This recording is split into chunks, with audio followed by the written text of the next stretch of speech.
പൊന്നു സോദര എന്തിനാ വേദന സഹിക്കണേ മുട്ട തൈലം വാങ്ങി തേച്ചോളീൻ വേഗം വേദനകൾ മാറും കേട്ടോളീൻ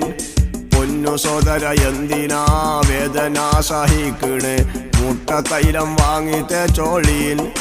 വേഗം വേദനകൾ മാറും കേട്ടോളീൻ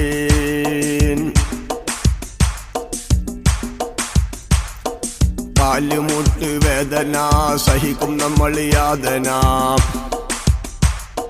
മുട്ടുവേദന മൊയ്പ്പ് വേദന വേഗം മാറിപ്പോകും ഊരവേദന പൊന്നു സോദര എന്തിനാ വേദന സഹിക്കണേ മുട്ട തൈലം വാങ്ങി തേച്ചോളീൻ വേഗം വേദനകൾ മാറും കേട്ടോളീൻ